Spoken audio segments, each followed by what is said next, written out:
اللہ کے نام سے شروع جو بڑا مہربان اور نہایت رحم والا ہے۔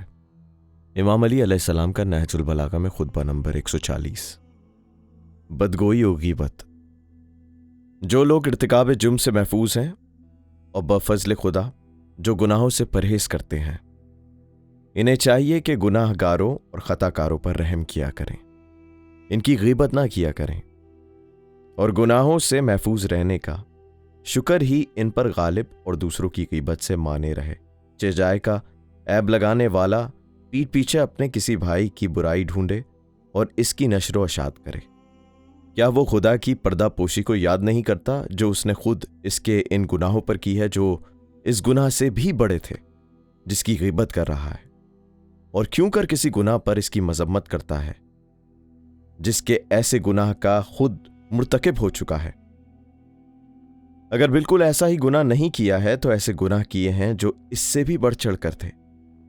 خدا کی قسم، اگر اس نے گناہ کبیرہ کا ارتکاب نہیں کیا ہے، صرف گناہ صغیرہ کا مرتکب ہوا ہے، تو بھی بہرحال لوگوں کے عیب بیان کرنا خود بہت بڑا گناہ ہے۔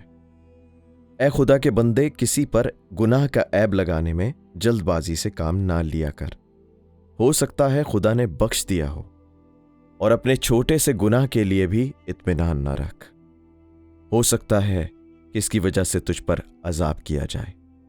تمہیں چاہیے کہ جو شخص دوسروں کے عیب سے واقف ہو جائے وہ اپنی زبان بند رکھے، کسی پر ظاہر نہ کرے، اس علم کی وجہ سے جو اسے خود اپنے گناہوں کے متعلق ہے، اور اس امر کے شکر میں مصروف رہنا چاہیے کہ خدا نے ان جرموں سے اسے محفوظ رکھا ہے جن میں دوسرے مبتلا ہیں۔ اسے کسی اور طرف متوجہ نہ ہونا چاہیے۔